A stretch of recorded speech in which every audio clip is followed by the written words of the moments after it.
Hello everyone, welcome to StudyTube. क्या हाल चाल, कैसे आप सभी? आशा करता हूँ आप सभी अच्छे होंगे और स्वागत करता हूँ मैं आप सभी का आपके इस यूट्यूब चैनल पे। रेलवे ग्रुप डी 2025 में 1 दिसंबर को जो पहला शिफ्ट हुआ था, यानी जो मॉर्निंग शिफ्ट हुआ था, इसमें साइंस के जो 25 प्रश्न पूछे गए थे उन सारे को हम लोग आज कवर करने जा रहे हैं, यानी कि उनका डिस्कशन करने जा रहे हैं। इस सीरीज के अंदर आने वाले हर वीडियो का पीडीएफ मिलेगा आपको हमारे ऐप के ऊपर। इस वाले सेक्शन के अंदर आप जाना, फ्री स्टडी मटेरियल वाले सेक्शन के अंदर जाना, आपको सारे पीडीएफ दिख जाएंगे और ऐप का जो डाउनलोडिंग लिंक है वो आपको मिलेगा इसी वीडियो के डिस्क्रिप्शन बॉक्स में। अब चलिए हम लोग प्रश्नों को करना शुरू करते हैं। पहला सवाल आपसे पूछा गया था साइंस में। एक अवतल दर्पण है। अवतल दर्पण के सामने 30 सेंटीमीटर की दूरी पर एक वस्तु को रखा गया है। अवतल दर्पण की फोकस दूरी 15 सेंटीमीटर है। बताइए प्रतिबिंब कहाँ बनेगी, प्रतिबिंब दूरी कितनी होगी? अवतल दर्पण है और जो फोकस दूरी है वो है 15 सेंटीमीटर। इसका वक्रता केंद्र कहाँ होगा? 30 सेंटीमीटर की दूरी पर होगा। वस्तु को कहाँ रखा गया है? 30 सेंटीमीटर की दूरी पर रखा गया है, यानी वस्तु को वक्रता केंद्र पर रखा गया है। अगर वस्तु को वक्रता केंद्र पर रखा जाता है अवतल दर्पण के सामने, तो प्रतिबिंब जो है वक्रता केंद्र पर ही बनता है। प्रतिबिंब वक्रता केंद्र पर ही बनता है, यानी कि जो वस्तु दूरी है वही प्रतिबिंब दूरी है -30 सेंटीमीटर। वस्तु दूरी हमेशा हम लोग ऋणात्मक लेते हैं, तो जहां वस्तु वही प्रतिबिंब बन गया, यानी कि जो प्रतिबिंब दूरी है वो भी ऋणात्मक आएगी। दर्पण सूत्र लगाने की जरूरत नहीं है, थ्योरी से ही आपका आंसर आ गया। बी ऑप्शन हमारा राइट आंसर हो जाएगा। जो प्रतिबिंब बनेगा वस्तु के आकार का ही बनेगा, वास्तविक होगा, उल्टा होगा, ठीक, और वक्रता केंद्र पर बनेगा। फॉर्मिक अम्ल का सूत्र क्या है? अगर आप कार्बोक्सिलिक एसिड का समजातीय श्रेणी देखेंगे, कार्बोक्सिलिक एसिड समजातीय श्रेणी को देखेंगे, तो जो पहला अम्ल आपको मिलेगा वो है मेथनोइक अम्ल। मेथनोइक अम्ल ये आईयूपीएसी नाम है ना, ये आईयूपीएसी नाम है। एक कार्बन वाला ये कार्बोक्सिलिक अम्ल है। इसी का जो साधारण नाम है, माफ करिएगा, सामान्य जो नाम है ना, जो कॉमन नाम है वो है फॉर्मिक एसिड, जो चींटी के डंक में या मधुमक्खी के डंक में पाया जाता है। फॉर्मिक एसिड एक कार्बन वाला कार्बोक्सिलिक एसिड। फॉर्मिक एसिड ये सामान्य नाम है। मेथनोइक एसिड ये आईयूपीएसी नाम है। एक कार्बन वाला कार्बोक्सिलिक एसिड है। कार्बोक्सिलिक एसिड जो समजातीय श्रेणी है उसका पहला सदस्य है। चींटी के डंक में, मधुमक्खी के डंक में, निडल प्लांट के डंक में मिलता है। कार्य के आधार पर निम्नलिखित में से कौन सा संयोजन मनुष्यों में पाए जाने वाले सभी प्रकार के जंतु ऊतकों को निरूपित करता है? जंतु ऊतक 4 प्रकार के होते हैं। जंतु ऊतक 4 प्रकार के होते हैं। पहला उपकला ऊतक, यानी कि एपिथेलियल टिश्यू या फिर एपिथेलियम। दूसरा संयोजी ऊतक, कनेक्टिव टिश्यू। तीसरा मस्कुलर टिश्यू, पेशी ऊतक, जिसमें लोग मसल्स के बारे में पढ़ते हैं। और चौथा तंत्रिका ऊतक, नर्वस टिश्यू, जिसके अंदर जो न्यूरॉन्स हैं, ब्रेन है, स्पाइनल कॉर्ड है, ये सब आते हैं। डी ऑप्शन हमारा राइट आंसर हो जाएगा।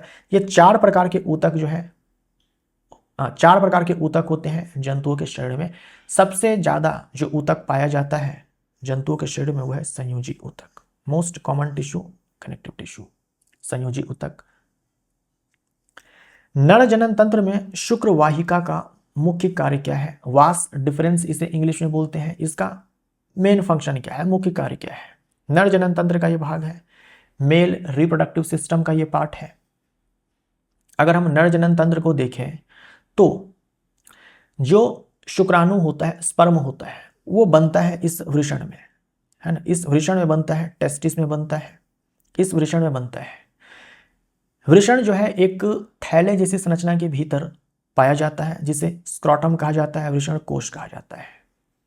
बॉडी के बाहर होता है, ये लिंग के नीचे लटका होता है। तो वृषण कोश के अंदर ये वृषण पाया जाता है और इसके अंदर शुक्राणुओं का निर्माण होता है ना। शुक्राणु जनन होता है, स्पर्मेटोजेनेसिस होता है। जो शुक्राणु बनता है अस्थायी रूप से इस वाले संरचना में आकर के स्टोर्ड होता है, संचित होता है। इस संरचना का नाम है अधिवृषण, एपिडिडाइमिस। एपिडिडाइमिस है ना, एपिडिडाइमिस अधिवृषण। हस्त मैथुन के दौरान या भी संभोग क्रिया के दौरान जब वीर्य यहां से बाहर आता है, वीर्य यहां से बाहर आता है, तो इस वीर्य के साथ ही शुक्राणु भी बाहर आता है ना, शुक्राणु भी बाहर आता है। वीर्य में शुक्राणु होता है और कुछ ग्रंथियों का स्राव होता है। तो जब वीर्य यहाँ से बाहर आता है तो शुक्राणु भी बाहर आता है, और ये शुक्राणु का रास्ता क्या है, बना था इस वृषण में, संचित हुआ था इस अधिवृषण में। उसके बाद देखो ये जो अधिवृषण है, यहाँ से शुक्राणु इस शुक्रवाहिनी के जरिए, यानी इस शुक्रवाहिका के जरिए, इस शुक्रवाहिका के जरिए ये जो शुक्राणु है ये आता है इस मूत्र मार्ग में, है ना। ये जो मूत्र मार्ग है पुरुषों के केस में ये एक कॉमन पैसेज है, यानी कि एक उभयनिष्ठ मार्ग है जहां से मूत्र भी बाहर आता है और वीर्य भी बाहर आता है। पुरुषों में मूत्र भी मूत्राशय से जो है इसी रास्ते से बाहर आता है और वीर्य भी इसी रास्ते से बाहर आता है। और इस मूत्र मार्ग में जो शुक्राणु है वो लेकर के आने का काम ये शुक्र वाहिका के द्वारा किया जाता है, वास डिफरेंस के द्वारा किया जाता है। जब शुक्राणु इस रास्ते से मूत्र मार्ग की ओर आ रहा होता है उसी दौरान कुछ ग्रंथियां होती है नर जनन तंत्र के अंदर, जैसे कि शुक्राशय है और ये जो प्रोस्टेट ग्रंथि है ये अपना सिक्रीशन डालती है। तो शुक्राणु और ये प्रोस्टेट ग्रंथि, शुक्राशय, इन सारे का जो अपना स्राव है ये मिल करके वीर्य का निर्माण करते हैं, ये मिल करके वीर्य का निर्माण करते हैं। तो हम क्या बोलेंगे, शुक्राणु को अधिवृषण यानी कि एपिडिडाइमिस से मूत्र मार्ग तक पहुंचाना, सी हमारा राइट आंसर हो जाएगा।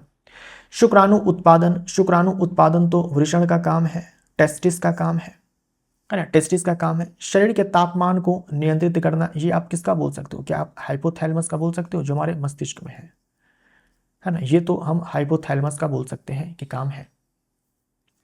सी ऑप्शन राइट आंसर हो जाएगा। बोर्ड के परमाणु मॉडल के अनुसार इलेक्ट्रॉन नाभिक के चारों ओर डैश परिक्रमण करते हैं।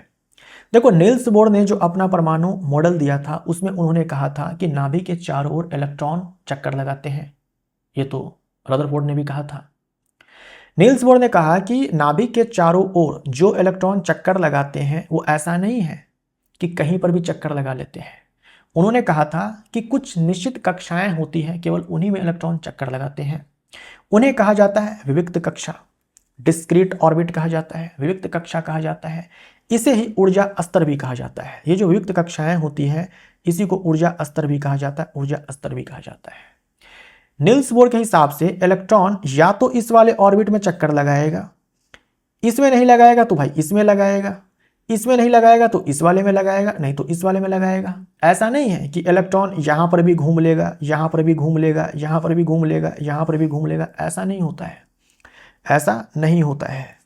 कुछ निश्चित कक्षाएं होती हैं, इलेक्ट्रॉन केवल उन्हीं कक्षाओं में चक्कर लगाता है जिसे विविक्त कक्षा कहा जाता है। और इन कक्षाओं में इलेक्ट्रॉन जब घूमते हैं तो उसकी ऊर्जा जो है वो निश्चित होती है, वो घूमने के क्रम में ऊर्जा का ह्रास नहीं करता है, इसलिए इन कक्षा को ऊर्जा स्तर भी कहा जाता है। यानी इसमें घूमने वाला जो इलेक्ट्रॉन होगा उसकी अपनी एक निश्चित मात्रा में ऊर्जा होगी, घूमने के क्रम में वो ऊर्जा का ह्रास नहीं करने वाला है। इस कक्षा में घूमने वाला इलेक्ट्रॉन जो होगा उसके पास अपनी कुछ ऊर्जा होगी जो निश्चित होगी, उस ऊर्जा में कोई कमी नहीं होने वाली है। इलेक्ट्रॉन जब घूमेगा तो कोई कमी नहीं होने वाली, यानी ऊर्जा का जो एनर्जी का रेडिएशन है, ऊर्जा का विकिरण है वो नहीं होता है। इसमें घूमने वाला जो इलेक्ट्रॉन होगा उसके पास अपनी कुछ निश्चित मात्रा में ऊर्जा होगी, इसमें घूमने वाला जो इलेक्ट्रॉन होगा उसके पास अपनी एक निश्चित मात्रा होगी। तो नाभिक के सबसे पास वाला जो कक्षा होता है उसे हम लोग के कक्षा बोलते हैं, या फिर के कक्ष बोलते हैं, के कोश बोलते हैं ना। कोश बोल दो, कक्षा बोल दो, बात एक ही है। उसके बाद एल कक्ष होता है, उसके बाद एम कक्ष होता है, उसके बाद एन कक्ष होता है ना। के कक्ष यानी कि पहला कक्ष, एल कक्ष यानी कि दूसरा कक्ष, एम कक्ष यानी कि तीसरा कक्ष, एन कक्ष यानी कि चौथा कक्ष।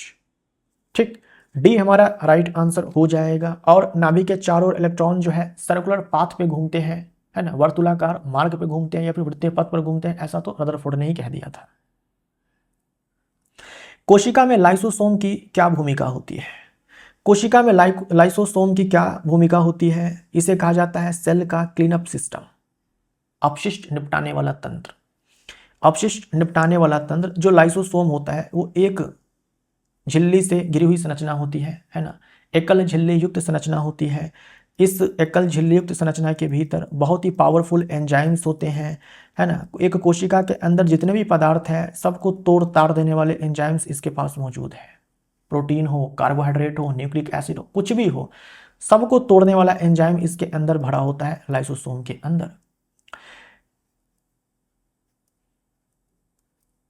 बहुत सारे एंजाइम्स होते हैं। इन एंजाइम्स को बनाने का काम जो है रफ एंडोप्लाज्मिक रेटिकुलम करती है, क्योंकि एंजाइम्स जो होते हैं मेनली प्रोटीन्स ही होते हैं और प्रोटीन बनाने का काम जो है रफ एंडोप्लाज्मिक रेटिकुलम के द्वारा किया जाता है, लेकिन इसको पैक करने का काम गोल्जी उपकरण के द्वारा किया जाता है।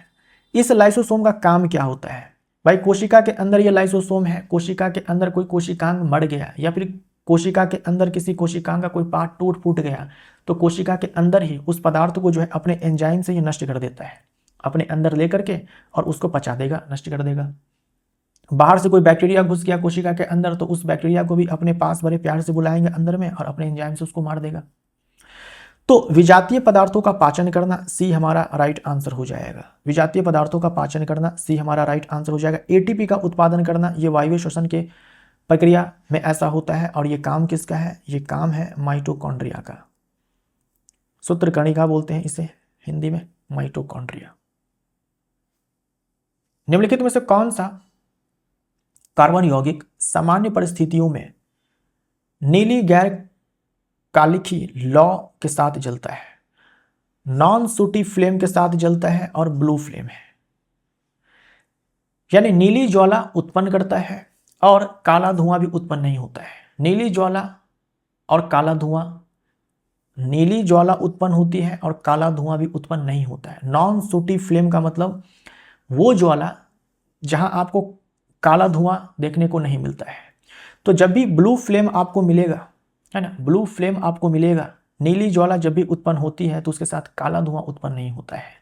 और नीली ज्वाला तब जाकर के उत्पन्न होती है जब एक ईंधन का पूर्ण रूप से दहन होता है, पूर्ण रूप से ऑक्सीकरण होता है ना, अच्छे से दहन होता है, कंप्लीट ऑक्सीडेशन होता है या फिर कंप्लीट कंबशन होता है, पूर्ण रूप से दहन होता है या फिर पूर्ण रूप से ऑक्सीकरण होता है, राइट। तो अगर आप इन सारे को जलाएंगे तो पीली ज्वाला उत्पन्न होगी और सूटी फ्लेम, येलो फ्लेम, येलो सूटी फ्लेम बोलेंगे, पीली ज्वाला उत्पन्न होगी और काला धुआं भी उत्पन्न होगा, बर्तन भी काला हो जाएगा, बर्तन भी काला हो जाएगा और प्रदूषण भी ज़्यादा करेगा। एथेनॉल के साथ ऐसा नहीं होता है। एथेनॉल को हम लोग क्लीन फ्यूल बोलते हैं, एथेनॉल को हम लोग क्लीन फ्यूल बोलते हैं, स्वच्छ ईंधन बोलते हैं, क्योंकि जब एथेनॉल जलता है तो इसका अच्छे से दहन होता है, ब्लू फ्लेम प्रोड्यूस होता है और नॉन सूटी फ्लेम होता है, यानी कि काला धुआं भी उत्पन्न नहीं होता है। तो डी हमारा राइट आंसर हो जाएगा। और यही कारण है कि एथेनॉल का इस्तेमाल जो है किया जाता है पेट्रोल के साथ मिक्स करके, है ना, पेट्रोल के साथ मिक्स करके, है ना, पेट्रोल के साथ जो है एथेनॉल को मिक्स किया जाता है। कुछ याद आया नितिन गडकरी? लैंगिक जनन करने वाले जंतुओं में आनुवांशिक विविधता निम्नलिखित में से किसके द्वारा सुनिश्चित की जाती है? लैंगिक जनन करने वाले जो जीव होते हैं उनमें नर होता है, मादा होता है, वो दोनों आपस में संभोग करते हैं, उनसे नया संतान उत्पन्न होता है। तो लैंगिक जनन से जंतुओं में जो है विविधताएं आती है, आनुवांशिक विविधताएं आती है, यानी जो संतान होते हैं वो आपस में एक दूसरे से भिन्न होते हैं और माँ बाप से भी भिन्न होते हैं, है ना, काफ़ी अंतर देखने को मिलता है। ये अंतर जो है किसके द्वारा सुनिश्चित की जाती है? क्यों ये अंतर आता है? एक तो जब पुरुष के अंदर शुक्राणु का निर्माण होता है, अंडाणु का निर्माण होता है, तब मियोसिस होता है, अर्धसूत्री विभाजन होता है, उस दौरान भी कुछ वैसी घटनाएं होती है जिसके कारण ये विविधता देखने को मिलती है। दूसरा केस कि दो जनक के जीन जो है वो शामिल होते हैं, है ना, आपके अंदर जो जीन है उसमें से आधा जो है माता के साइड से और आधा पिता के साइड से आया है, तो कुछ नए कॉम्बिनेशंस बनते हैं, ठीक, और उससे जो है विविधता आती है। तो संतानें जो है दोनों जनकों से जीन प्राप्त करती है। आपकी जो त्वचा है उसके रंग के लिए दो जीन जिम्मेवार है, एक आपके माता साइड से आया, एक आपके पिता साइड से आया, है ना। हर एक कैरेक्टर को कंट्रोल करने के लिए मैक्सिमम जो आपके अंदर जो लक्षण है या फिर जो विशेषक है उसके लिए दो जीन है। कुछ के केस में दो से ज़्यादा भी है, लेकिन अधिकांश के लिए दो जीन है, जिसमें से एक माता के साइड से और दूसरा पिता के साइड से आया है। डी हमारा राइट आंसर हो जाएगा। वहीं जो अलैंगिक जनन होते हैं, एसेक्सुअल रिप्रोडक्शन होते हैं भाई, उनमें जो है विविधताएं नहीं होती है, नहीं के बराबर होती है बोल सकते हैं, ठीक। युग्मक सूत्री विभाजन द्वारा बनते हैं, ये गलत हो जाएगा। लैंगिक जनन में युग्मक जो होता है ना वो मियोसिस से बनता है, अर्धसूत्री विभाजन से बनता है ना, मियोसिस से बनता है। और जब मियोसिस होता है ना उस दौरान जो है रिकॉम्बिनेशन होता है ना, कुछ ऐसी घटनाएं होती हैं जिससे भी ये विविधता जो है उत्पन्न होती है, और मेनली इसी से उत्पन्न होती है, मियोसिस से ही होती है। धातुओं के वैद्युत अपघटनीय परिष्करण की प्रक्रिया के दौरान विद्युत अपघट्य से धारा प्रवाहित करने पर डैश से अशुद्ध धातु विद्युत अपघट्य में विलीन हो जाती है।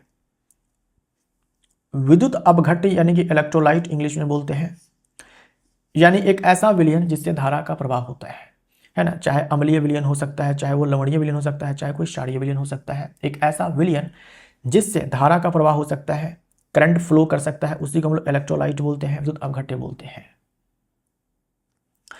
वैद्युत अपघटनीय परिष्करण, देखो जब एक धातु को उसके अयस्क से प्राप्त किया जाता है तो लास्ट में जाकर के जो फाइनल स्टेज होता है उसमें उस धातु का ना शुद्धिकरण किया जाता है, परिष्करण किया जाता है, यानी कि रिफाइनिंग किया जाता है। अब रिफाइनिंग के जो है कई सारे मेथड्स होते हैं, कई सारी विधियां होती हैं। जो सबसे कॉमन विधि है वो है इलेक्ट्रोलाइटिक रिफाइनिंग, वैद्युत अपघटनीय परिष्करण। ठीक, इस विधि में क्या होता है कि एक बर्तन लिया है ना, एक सैंपल के तौर पर मैं आपको बता रहा हूं, एक बर्तन लिया, उस बर्तन में सबसे पहले हम क्या करते हैं कि एक विलयन लेते हैं, एक विलयन लेते हैं। भाई किसका विलयन लेंगे, डिपेंड करता है कि आप कौन से धातु का शुद्धिकरण करने जा रहे हैं। मान लीजिए कि आपने कॉपर धातु को जो है उसके अयस्क से प्राप्त किया है, कॉपर धातु को, ये एक कॉपर धातु है जिसे आपने उसके अयस्क से प्राप्त किया है ना। कॉपर के कई सारे अयस्क होते हैं, उस अयस्क से जो है आपने इस कॉपर धातु को प्राप्त किया है। अब इसमें क्या है कि शुद्ध कॉपर भी है और कुछ जो है अशुद्धियां भी हैं, कुछ इम्प्योरिटीज भी हैं, इसे हटाना है ताकि हमें प्योर कॉपर मिल जाए। तो अगर हमें कॉपर धातु को शुद्ध करना है तो उसी का हम लोग क्या करेंगे, लवणीय विलयन लेंगे। उसी का हम लोग क्या करेंगे, लवणीय विलयन लेंगे। अगर आपको चांदी को शुद्ध करना है तो आप चांदी का लवणीय विलयन लेंगे। जिस धातु को शुद्ध करना है उसी का हम लोग क्या करेंगे, एक विलयन लेंगे। तो यहाँ कॉपर को शुद्ध करना है तो इसी का हम लोगों ने एक सॉल्ट सोल्यूशन ले लिया, कॉपर सल्फेट का हम लोगों ने सोल्यूशन ले लिया, और इसमें थोड़ी बहुत हम लोग क्या करते हैं, अम्ल मिला देते हैं ताकि जो चालकता है, करंट का फ्लो और अच्छे से हो सके। ठीक, तो जिस धातु को शुद्ध करना है उसी का हम लोगों ने इलेक्ट्रोलाइट ले लिया, विद्युत अपघट्य ले लिया। तो ये जो कॉपर सल्फेट का विलयन है यही अपने आप में विद्युत अपघट्य है। उसके बाद देखो, दो इलेक्ट्रोड लिया जाता है जिसमें से एक को हम लोग कैथोड बोलेंगे, दूसरे को हम लोग एनोड बोलेंगे। कैथोड उसे बोलते हैं जो बैटरी के निगेटिव टर्मिनल से जुड़ा होता है ना, या फिर सेल के। ये क्या है, अपने आप में एक सेल है, ये अपने आप में एक सेल है, राइट, ये अपने आप में एक सेल है। ये बड़ा वाला प्लेट बैटरी का पॉजिटिव टर्मिनल और ये छोटा वाला बैटरी का नेगेटिव टर्मिनल। तो जिस इलेक्ट्रोड को हम लोग नेगेटिव से जोड़ेंगे उसे हम लोग कैथोड बोलेंगे, और जिसको पॉजिटिव से जोड़ेंगे उसे हम लोग एनोड बोलेंगे। अब आपको ध्यान में क्या रखना है, देखो एनोड हम बनाएंगे इम्प्योर मेटल का और उस पर होगा ऑक्सीडेशन। इसको हम ऐसे ही बोल सकते हैं कि इम्प्योर का एनोड बनाएंगे और यहां पर होगा ऑक्सीडेशन। इम्प्योर यानी जिस धातु को शुद्ध करना है, जिसमें अशुद्धि है, उसी का हम लोग एनोड बना देंगे, उसी का हम लोग एनोड बना देंगे, यानी उसी को कनेक्ट कर देंगे बैटरी के पॉजिटिव टर्मिनल से, बैटरी के पॉजिटिव टर्मिनल से, और वहां पर ऑक्सीडेशन होगा, उपचयन होगा। तो अगर मान लो ये कॉपर धातु है जिसमें थोड़ी बहुत अशुद्धि है, तो यही जो है अशुद्ध कॉपर है या फिर अशुद्ध धातु है, हमने धातु ग्रुप में कॉपर एग्जाम्पल के तौर पर लिया है। तो इसी का हम लोग क्या करेंगे, एनोड बनाएंगे, यानी बैटरी के पॉजिटिव टर्मिनल से जोड़ेंगे और यहाँ पर ऑक्सीडेशन होगा। उसके बाद क्या करेंगे, हम कॉपर को शुद्ध करने चले हैं तो मार्केट से एक शुद्ध कॉपर खरीद कर लाएंगे जो कि पतला सा होगा, है ना, पतला होगा, और इसको जोड़ देंगे बैटरी के नेगेटिव टर्मिनल से, और ये कहलाएगा कैथोड, ये कहलाएगा कैथोड। अब होगा क्या, जैसे हम लोगों ने कॉपर जो है एग्जाम्पल के रूप में लिया है, तो इसमें क्या है कि कॉपर भी है और क्या है कि कुछ इम्प्योरिटीज भी है, अशुद्धि भी है। अशुद्धि दो प्रकार की हो सकती है, घुलनशील सॉल्यूबल और इनसॉल्यूबल। ठीक, अब देखो जो शुद्ध कॉपर है वो यहां से निकल करके पहले इस विद्युत अपघट्य में घुलेगा, ठीक, और उसके बाद जा करके इस कैथोड पर जमा हो जाएगा। इस कैथोड को, ये भी कॉपर का ही है ना, कॉपर का ही है। जिस धातु का शुद्धिकरण करने जा रहे हैं उसी का हम लोग जो है कैथोड बनाते हैं। इसको पतला क्यों लिया था? ताकि इस वाले से, इस एनोड से जो शुद्ध कॉपर होगा या फिर शुद्ध जो धातु होगी वो आकर के इस पर कैथोड पर आकर के जमा होनी है, तो बाद में ये मोटा ही हो जाएगा, जमा हो करके मोटा हो जाएगा, इसलिए इसको स्टार्टिंग में पतला जो है रखा जाता है। खैर इस एनोड में जो है अशुद्धियां भी है। अशुद्धियां दो प्रकार की होगी, कुछ घुलनशील अशुद्धि होगी, तो घुलनशील अशुद्धि जो है इस कॉपर सल्फेट विलयन में घुल जाएगी, और कुछ अघुलनशील अशुद्धि भी होगी जो घुलने वाली नहीं है, वो एनोड के नीचे ऐसे आकर के जमा हो जाएगी। इसे कहा जाता है एनोड पंख या फिर एनोड मड। तो ये जो कैथोड है ये प्योर मेटल का होता है, तो प्योर का कैथोड बनाएंगे और इस पर होगा रिडक्शन। एनोड हम लोग इम्प्योर का बनाएंगे और इस पर होगा ऑक्सीडेशन। ये कैथोड और एनोड जो है दोनों सेम मेटल के ही बनाए जाते हैं, ठीक। लेकिन जिसमें इम्प्योरिटी है उसका एनोड बनाएंगे और प्योर वाले हम लोग मार्केट से खरीद कर लाएंगे और उससे हम लोग कैथोड बनाएंगे। तो देखो क्या लिखा हुआ है, धारा प्रवाहित करने पर डैश से अशुद्ध धातु विद्युत अवघट्ट में विलीन हो जाती है। अशुद्ध धातु किस में है? अशुद्ध धातु एनोड में है, यहां से विद्युत अवघट्ट में जो है विलीन हो जाती है इलेक्ट्रोलाइट में, और फिर जाकर के कैथोड पर वो जमा हो जाएगी। आई होप आपको समझ में आया होगा। नेक्स्ट टाइम जब इसी टॉपिक से सवाल आएगा तो वापस से मैं इतना एक्सप्लेन नहीं करूंगा, है ना। बहुत कुछ मैंने आपको यहाँ पर बता दिया है, तो जो है कुछ बातें हम लोग वहाँ पर करेंगे, इतने डिटेल में नहीं करेंगे। तो ये सब याद रखिए, जब एक बार प्रश्न आ गया, इतना टाइम दिया गया है, तो यहाँ पर आप जो है बहुत सारी बातें जो है वो जान गए हैं। कुछ बातें मैंने नहीं बताया है, नेक्स्ट टाइम बताएंगे जब फिर से सवाल आएगा। तो डी हमारा राइट आंसर हो जाएगा। यदि लंबा छोटे पर प्रभावी है और गोल बीज झुर्रीदार पर प्रभावी है, तो उस पौधे के जीनोटाइप की पहचान कीजिए, यानी जीन के कॉम्बिनेशन की पहचान कीजिए। जीनोटाइप यानी कि जीन का कॉम्बिनेशन जो छोटी ऊंचाई और गोल बीज दर्शाता है। हम जानते हैं कि मटर के प्लांट में जो लंबापन है ये प्रभावी है, और बीज में जो गोल बीज होता है वो प्रभावी है, ठीक। हर एक विशेषक को दो जीन मिलकर के नियंत्रित करता है। हर एक विशेषक को दो जीन मिलकर के नियंत्रित करता है। जैसे लंबापन अपने आप में एक विशेषक है, बौनापन अपने आप में एक विशेषक है, गोल बीज अपने आप में एक विशेषक है, झुर्रीदार बीज अपने आप में एक विशेषक है। हर एक विशेषक के लिए दो जीन, हर एक विशेषक के लिए दो जीन। आपसे कहा गया है कि भाई जीनोटाइप बताइए, छोटी ऊंचाई गोल बीज दर्शाता है। यहां पर कितने विशेषक हैं? दो, छोटी ऊंचाई यानी कि बौनापन और गोल बीज। तो ये रहा एक विशेषक और ये रहा दूसरा विशेषक, है ना, कि भाई प्लांट जो है वो बौना होना चाहिए और बीज कैसा होना चाहिए? एकदम से गोल होना चाहिए। दो विशेषक, एक विशेषक के लिए दो जीन आएंगे, दो विशेषक के लिए चार जीन आएंगे।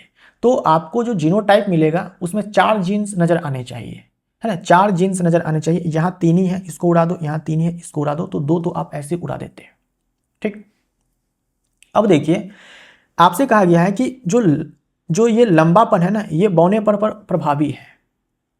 इसका मतलब क्या हुआ कि जब भी लंबेपन के लिए जो जीन है और ये जो बौनेपन के लिए जीन है, जब ये साथ साथ आएंगे, ये जो लंबेपन के लिए जीन है ये अपने आप को एक्सप्रेस कर देगा। इसका मतलब ये हुआ, देखो एक विशेषक के लिए दो जीन तो आने ही हैं भाई। लंबाई को कंट्रोल करने के लिए आपके पास दो जीन है, कैपिटल टी और स्मॉल टी। चाहे प्लांट लंबा हो चाहे बौना हो, दो जीन तो आएंगे ही, दो जीन तो आएंगे ही। अब दो जीन या तो कैपिटल टी आ जाए, कैपिटल टी स्मॉल टी आ जाए, या स्मॉल टी आ जाए। अगर कैपिटल टी आए भाई, दोनों के दोनों जीन वही है जो प्लांट को लंबा बनाना चाहते हैं, तो नो डाउट प्लांट जो है वो लंबा ही बनेगा।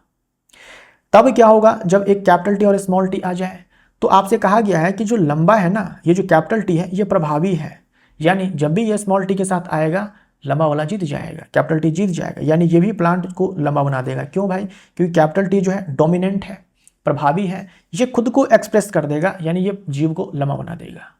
अच्छा, यहाँ स्मॉल टी कैपिटल टी है ही नहीं भाई। जब दोनों के दोनों स्मॉल टी वाले हैं तो प्लांट जो है वो कैसा बनेगा? बौना बनेगा, ये बौना बनेगा, ठीक।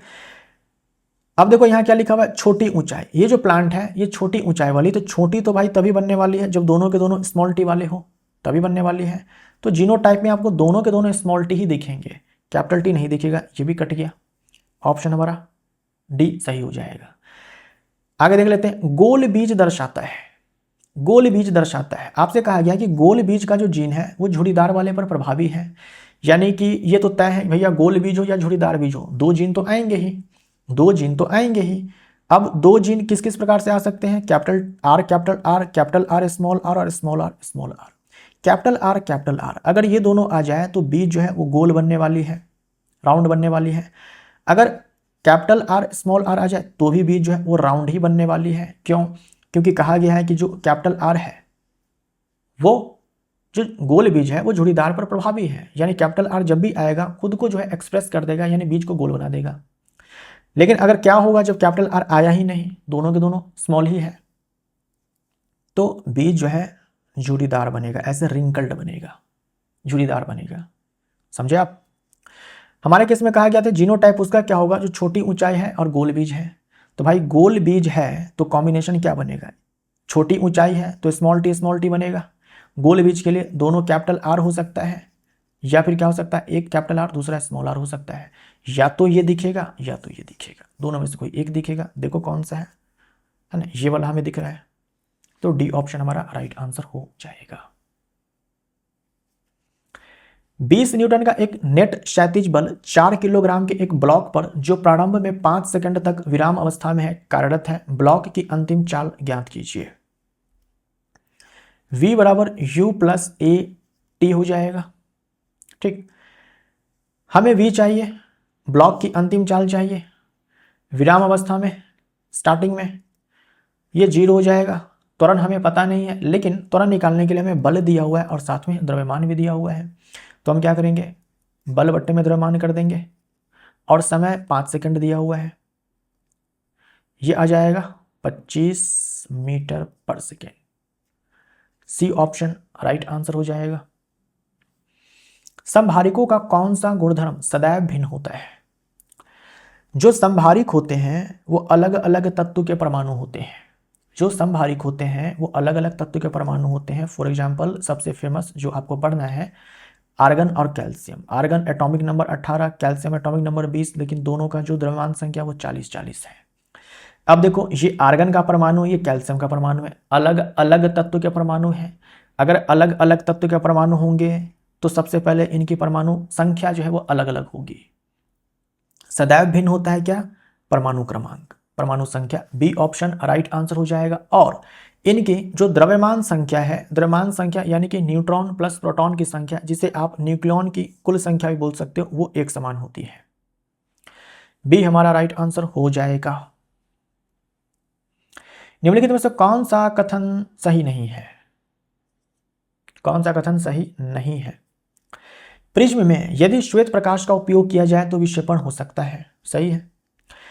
श्वेत प्रकाश में 7 रंग होते हैं। जब हम उसको प्रिज्म से गुजारते हैं तो अलग अलग रंगों में श्वेत प्रकाश टूट जाता है। इस घटना को विक्षेपण कहा जाता है। हमें वो चुनना है जो सही नहीं है, ये तो ट्रू है।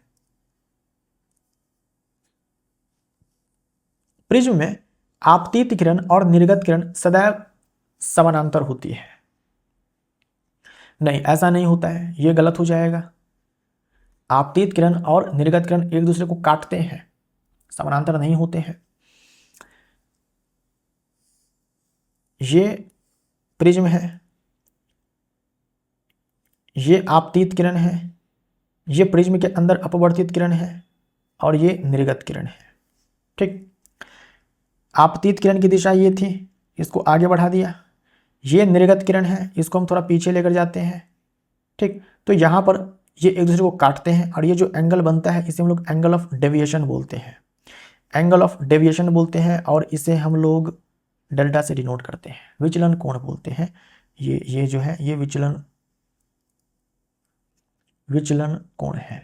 यानी जो आपतित किरण है वो ऐसे जा रही थी, लेकिन ऐसे जो है ऐसे विचलित हो गई, इतने से विचलित हो गई। विचलन कोण आपतित किरण और निर्गत किरण के बीच का कोण है। बिल्कुल सही है, ये आपतित किरण है और ये निर्गत किरण है, इसके बीच का कोण है, ये ट्रू है। उसके बाद प्रिज्म में जब आपतित किरण आधार की ओर से आ रही होती है, ये आधार है, आपतित किरण आधार की ओर से आ रही है ना, आधार की ओर से आ रही है, आधार की ओर से आ रही होती है, तो निर्गत किरण प्रिज्म के आधार की ओर मुड़ जाती है ना। ये अगर आधार की ओर से आ रही है, ये आधार है ना, ये आधार है। अगर ये इधर से आ रही है तो निर्गत किरण जो है आधार की ओर ऐसे देखो झुक गई। सही है, गलत चुनना था ना, बी ऑप्शन हमारा राइट आंसर हो जाएगा। एक समान गति के बारे में निम्नलिखित में से कौन सा कथन गलत है?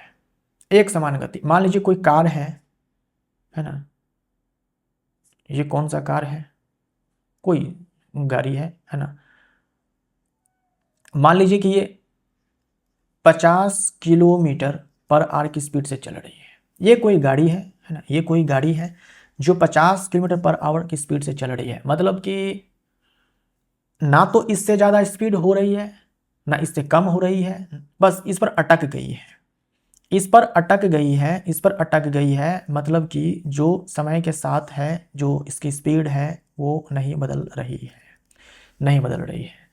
तो इसी को हम लोग क्या बोलते हैं? यूनिफॉर्म स्पीड बोलते हैं, है ना, यूनिफॉर्म स्पीड बोलते हैं, है ना, यूनिफॉर्म वेलोसिटी भी आप बोल सकते हो।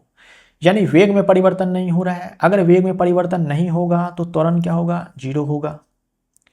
गति समय के साथ लगातार बदलती रहती है, यही तो नहीं होता है। गलत, कौन सा कथन गलत है? तो बी ऑप्शन जो है वो गलत है। वेग अपरिवर्तित रहता है, बिल्कुल वेग नहीं बदलेगा तभी तो तुरंत शून्य होगा, सही है।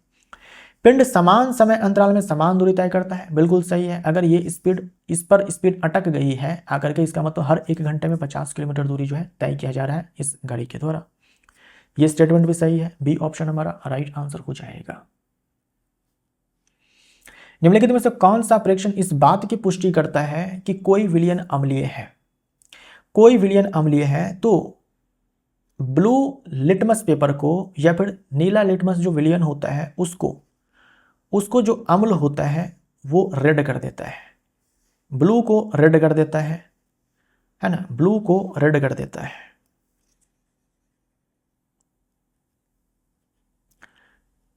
ब्लू लिटमस पेपर को रेड कर देता है कौन? एसिड। जो नीला लिटमस विलयन होगा उसमें अगर हम अम्ल डालेंगे तो वो लाल हो जाएगा। अगर कोई विलयन अम्लीय है, अगर कोई विलयन अम्लीय है, अगर विलयन अम्लीय है तो जो लिटमस है वो लाल हो जाएगा। तो ए ऑप्शन हमारा कट जाएगा, डी ऑप्शन हमारा कट जाएगा। निम्नलिखित में से कौन सा फ्रैक्शन इस बात की पुष्टि करता है कि कोई विलयन अम्लीय है? तो जो लिटमस विलयन होगा वो लाल हो जाएगा, ठीक, लाल हो जाएगा। उसके बाद देखो, जो फिनोलिफ्थिलीन होता है ये अम्लीय विलयन में रंगहीन रहता है और क्षारीय विलयन में गुलाबी हो जाता है। तो रंगहीन वाला ये ऑप्शन सही है, सी ऑप्शन भी कट जाएगा, बी ऑप्शन हमारा राइट आंसर हो जाएगा। जो मिथाइल ऑरेंज है ये अम्लीय विलयन में लाल हो जाता है, बी ऑप्शन हमारा राइट आंसर हो जाएगा। निम्नलिखित में से कौन से प्लास्टिड वाले वर्णक पौधों को पीला, नारंगी या लाल रंग प्रदान करते हैं? जो ये प्लास्टिड है, लवक है, दो प्रकार के होते हैं,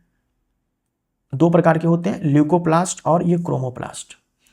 ल्यूकोप्लास्ट ये रंग देने का काम नहीं करते हैं, ये रंगहीन है, ये रंगहीन है ना, इसे हम लोग रंगहीन लवक बोलते हैं। इसका काम होता है स्टोरेज का, इसका काम होता है स्टोरेज का। स्टोरेज ये क्या स्टोर करते हैं उसके हिसाब से भी अलग अलग प्रकार के होते हैं। जैसे मान लो जो ल्यूकोप्लास्ट स्टार्च को स्टोर करने का काम करता है उसे हम लोग एमाइलोप्लास्ट बोलते हैं।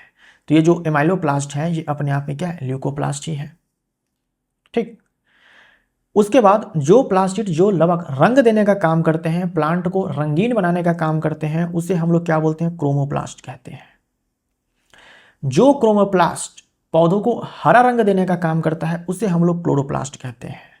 तो ये जो क्लोरोप्लास्ट है अपने आप में क्या है? क्रोमोप्लास्ट है। हमसे कहा गया है जो पौधों को पीला, नारंगी, लाल रंग प्रदान करता है तो हम बोलेंगे क्रोमोप्लास्ट। अगर यहीं पर केवल ये लिखा होता जो पौधों को हरा रंग प्रदान करता है तो वहां पर हम लोग स्पेशली क्लोरोप्लास्ट को टिक करते हैं। चुंबकीय क्षेत्र रेखाओं के बारे में निम्नलिखित में से कौन सा कथन सत्य है? क्षेत्र रेखाएं ध्रुवों पर प्रतिच्छेद करती कभी भी नहीं। जो चुंबकीय क्षेत्र रेखाएं होती हैं कभी भी एक दूसरे को नहीं काटती हैं, गलत स्टेटमेंट है। चुंबक के अंदर क्षेत्र रेखाएं उत्तर से दक्षिण की ओर गमन करती हैं।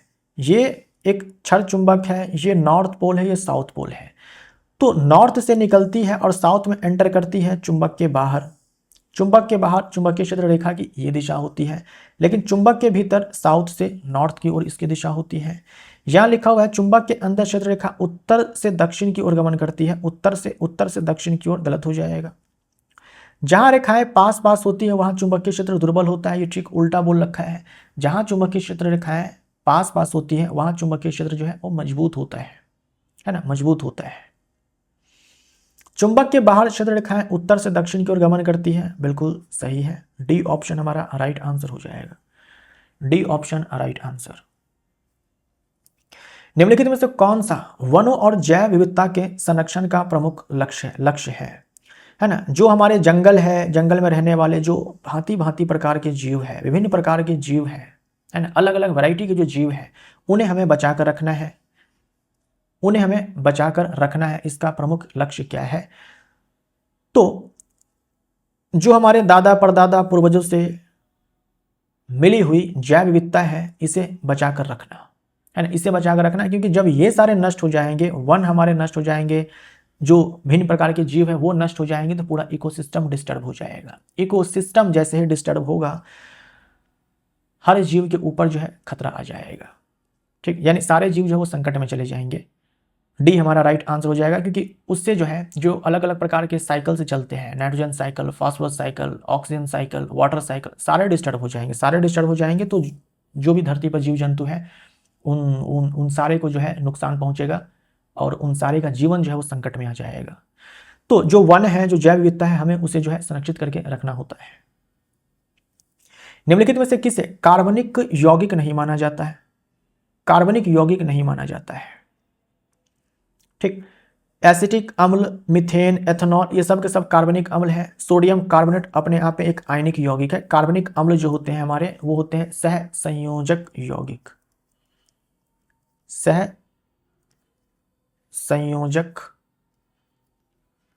संयोजक यौगिक। और ये जो सोडियम कार्बोनेट है ये है आयनिक यौगिक।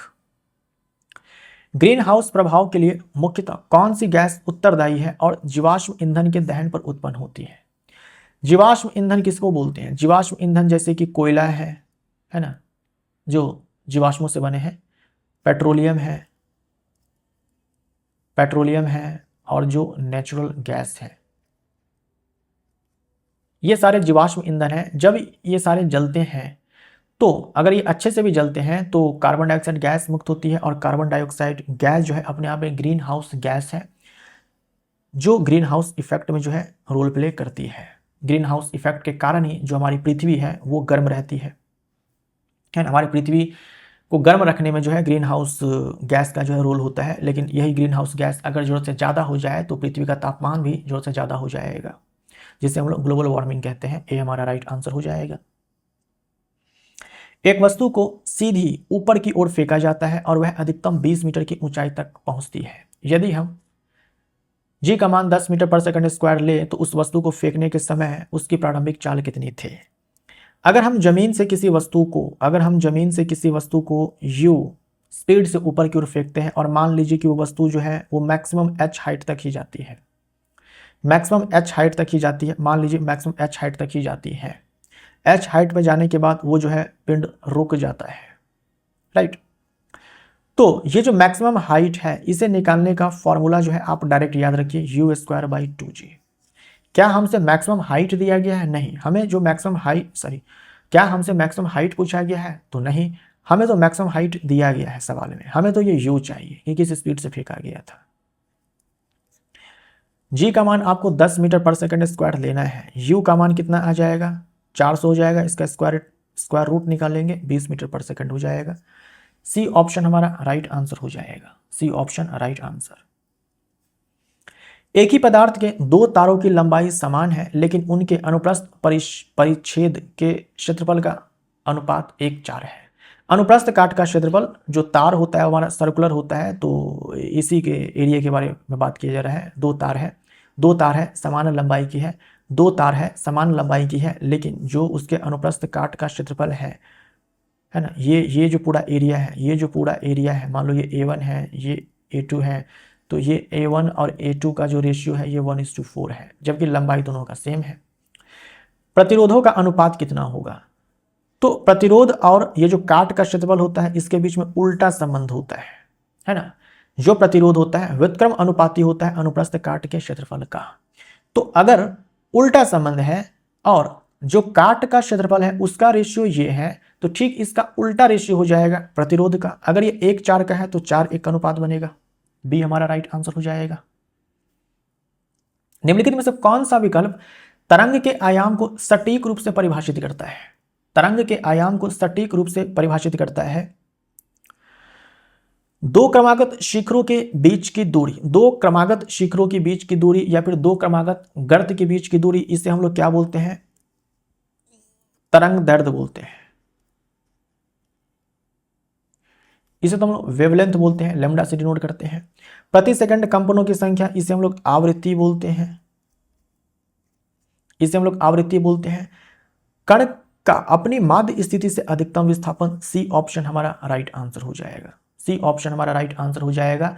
मेन पोजीशन से, है ना, अगर ये मेन पोजीशन है, अगर ये एक कण है, माध्यम का एक कण है जो अपने माध्य स्थिति में है, इससे ये कितना विस्थापित होता है, चाहे ऊपर नीचे बोल दो, चाहे आगे पीछे बोल दो, मैक्सिमम कितना डिस्प्लेस होता है ये अपने मेन पोजीशन से, उसी को हम लोग क्या बोलते हैं? आयाम बोलते हैं, एम्पलीट्यूड बोलते हैं। अगर हम ग्राफ को देखते हैं, अगर हम ग्राफ को देखते हैं तो ये जो टॉप पॉइंट होता है इसे हम लोग क्रेस्ट बोलते हैं या शिखर बोलते हैं। दो लगातार शिखर के बीच की दूरी को हम लोग तरंग दैर्ध्य बोलते हैं, या फिर दो लगातार गर्त के बीच की दूरी को, ये जो गड्ढा है इसे हम लोग गर्त बोलते हैं। दो लगातार गर्त के बीच की दूरी या फिर दो लगातार शिखर के बीच की दूरी को हम लोग वेवलेंथ बोलते हैं, तरंग दैर्ध्य बोलते हैं। एम्पलीट्यूड आप कहाँ पर देखेंगे? ये जो डिस्टेंस है इसे हम लोग एम्पलीट्यूड बोलते हैं, ये जो डिस्टेंस है इसे हम लोग एम्पलीट्यूड बोलते हैं। ये डिस्टेंस देखने के लिए आप ग्राफ में वाई एक्सिस पर देखेंगे, है ना, यहां पर जो मान होगा उसको आप देखेंगे, ये एम्पलीट्यूड है। ठीक, अगर मैं दो ग्राफ आपको बना कर दूं, ये एक ग्राफ है ना, और एक दूसरा ग्राफ ये है, क्या आप देख बता सकते हैं किसका एम्पलीट्यूड ज्यादा है? आपको ये डिस्टेंस देखना है, ये डिस्टेंस देखना है। तो ये डिस्टेंस देखो ज्यादा है इस वाले में, तो इसमें एम्पलीट्यूड ज्यादा है, इसमें एम्पलीट्यूड कम है।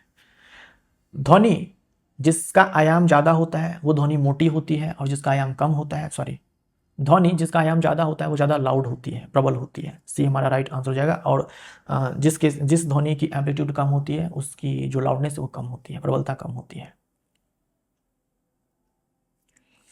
एक मशीन T सेकंड में W जूल कार्य करती है।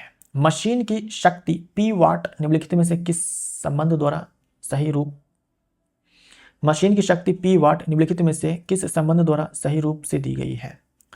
देखो, अगर हम शक्ति की बात करते हैं, पावर की बात करते हैं, तो ये होता है वर्क डन अपॉन टाइम, किया गया कार्य बट्टे में समय। यही शक्ति की परिभाषा होती है, यही शक्ति का फॉर्मूला होता है। तो हमारे केस में कार्य W दिया गया है, समय T दिया गया है, शक्ति P दिया गया है, तो P बराबर W/T, बी हमारा राइट आंसर हो जाएगा। एक परमाणु में 11 प्रोटॉन, 11 इलेक्ट्रॉन और 12 न्यूट्रॉन है। उस परमाणु की द्रव्यमान संख्या कितनी है? द्रव्यमान संख्या बराबर होता है प्रोटॉन की संख्या जो नाभिक में होती है और नाभिक में जो इलेक्ट्रॉन की संख्या होती है, दोनों को जोड़ दो। ठीक, प्रोटॉन की संख्या 11 है, न्यूट्रॉन की संख्या 12 है, इलेक्ट्रॉन की संख्या से कोई मतलब नहीं है, दोनों को जोड़ेंगे 23। डी ऑप्शन हमारा राइट आंसर हो जाएगा। दोस्तों, आने वाले रेलवे एग्जाम के लिए अगर आप साइंस की तैयारी मेरे से करना चाहते हैं तो आप हमसे जुड़ सकते हैं रेलवे स्पेशल साइंस के इस बैच में हमारे ऐप के ऊपर। इस कोर्स में कैसा पढ़ाया गया है उसको लेकर के एक डेमो चैप्टर, यानी कंप्लीट चैप्टर जो उस कोर्स का ही पार्ट है, वो आपको यूट्यूब पर मिल जाएगा, आप उसको देख सकते हैं। अगर आपको मज़ा आए तो आप हमारे इस कोर्स से जुड़ सकते हैं, बैच से जुड़ सकते हैं। इस बैच को ज्वाइन करने के बाद शायद ही आपसे रेलवे के एग्जाम में प्रश्न छूट जाए, तो अगर आप इंटरेस्टेड हैं तो आप इस कोर्स को चेक कर सकते हो। मिलते हैं हम लोग अगले वीडियो में। Thank you so much.